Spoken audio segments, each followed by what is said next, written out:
I'm going to teach you how to draw a scarecrow today, and all you're going to need is simply a piece of paper, and it can be a piece of computer paper, it can be cardstock, and if you don't have that, a brown paper bag will work, and a pencil. And if you can draw a circle and a rectangle, you're good to go. So this is how we're going to draw a scarecrow. Simple shapes. An oval, a rectangle, another little rectangle, another rectangle, a triangle, and I'm going to let you fill in this up here with your own imagination. So we're going to start here with our head first, and it's just an oval. Doesn't matter what size it is. And this is where this gets to be fun. We're going to put a hat on him. But we're not going to put it up here. We're going to actually start over here where his ears would be. So we're going to start right here, and we're going to slowly curl around and come back around and catch this side. And you see we already have a hat on him. And we're going to come right up here and put his little hat band in. And you can decorate that later if you want to. Now we're going to come down here to his neck. And he's got a little burlap sack over him. That's why this looks the way that it is. And it's going to have a little jagged edge to it because Grandma Brown would have cut that up. And now we're going to put in the rectangles. And so we're going to start right here and just come straight across this way. Come straight down, and you can come right back to where you started. We're going to do the same thing over here. We're going to go out and then come back and stop, and we can put, you can put a glove on here, or you can put a mitten. We'll add a mitten. That's probably pretty easy there. And we'll come over here and we'll add another little mitten, and I almost didn't give it enough room, and that's no big deal. Now we're going to come right back here. We're about to put his overalls on, and so we're going to come straight down, and it's okay if you come out a little bit. And we're going to do the same thing over here. We're going to come straight down. I'm going to go back and look at our picture, and then right up here, we're going to make a rectangle. This is the opening of his bib, of his overalls, I should say. And this is where we're going to put a little V shape here. This is how he's going to keep his breeches on. And then we're going to come right here, and this is his little pocket area. I'm sure Farmer Brown probably kept his corncob pipe in there. And we're going to put this little square there. And even though mine looks like this is where it really doesn't matter. Just a basic shape is good enough. And then we're going to come down here, and we're going to put in a triangle.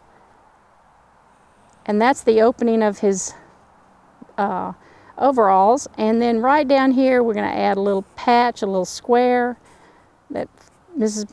Brown would have stitched in. And then this is where we go back up to the front, because now we get to finish his sweet little face.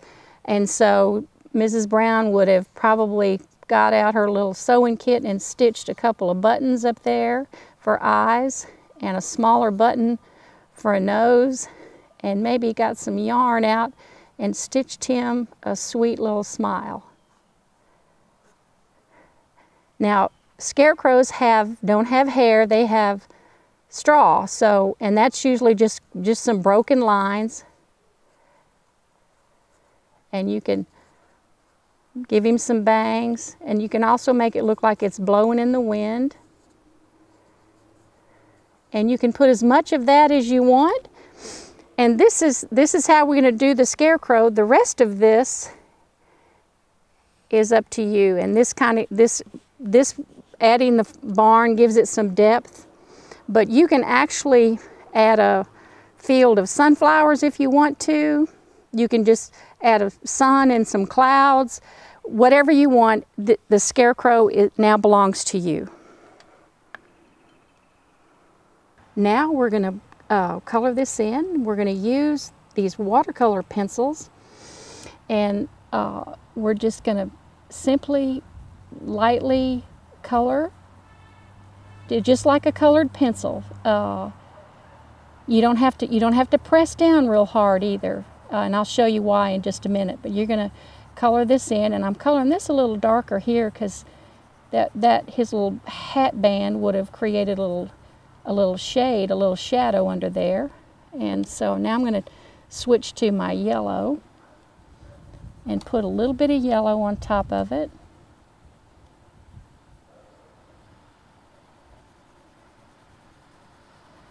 Now I'm not going to fill it all in for you because I really want you to do this on your own, and I don't want to dictate too much to you, but just showing you how these watercolors work is what you're just going to love. I mean, and you noticed I mixed a little bit of brown and a little bit of yellow with it.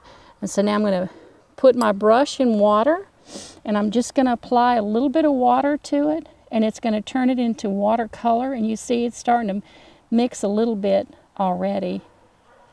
You see the yellow and the brown mixing, and it goes a good ways. I mean, it's fun to work with.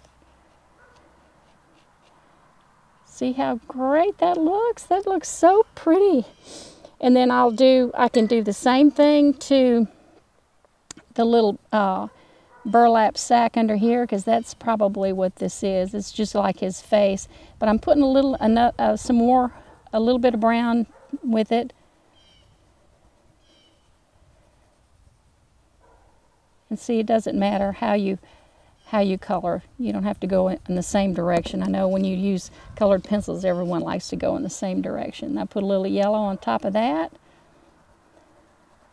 And again, I'm not going to finish it out.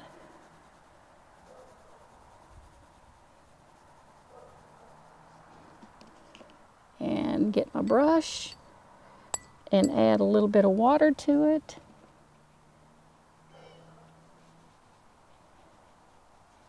And now we've got our little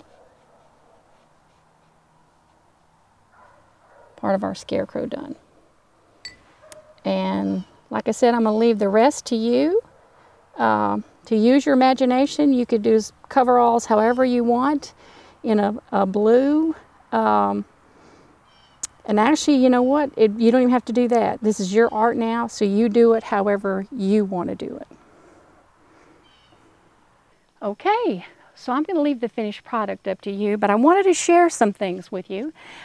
These are watercolor pencils, and these are the watercolor pencils I used on mine. These are wonderful. You can get these at Michael's. They're not that expensive. I think I might have paid $3 for this pack.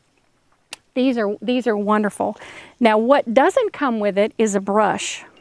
And if you have one of those brushes that came with one of your old watercolor sets, like a Prang watercolor or whatever, those brushes are doo-doo.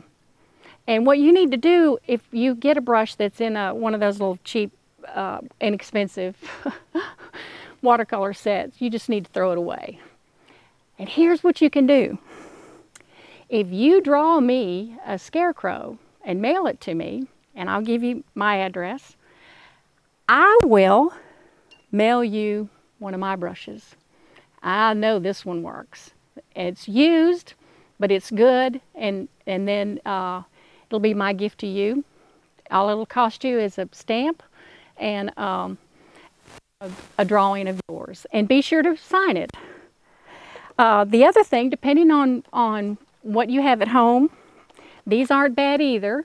These are wonderful. Even if you have a smaller pack, it doesn't matter. Anything to finish off your Scarecrow works. This is your piece of art. You get to use whatever you want at home to finish it off. Okay, well, I hope you enjoyed this session. I hope to see some Scarecrows in the mail. My friend Jennifer Hurd will be joining me at the Artsy Tree, and we're going to bring more to you. I don't know how you're getting this. I don't know if it's through your school, your home, your daycare, but either way, we're glad you're here. We'll have more sessions like this. And so in the meantime, I want you to go outside, hug a tree, and commune with nature. And so, this is my backyard, and I'd love to see what your backyard looks like. In the meantime, join us at the Artsy Tree. You can find us on Facebook. Please share the link with your friends and invite your friends to enjoy the Artsy Tree with us. And thank you again.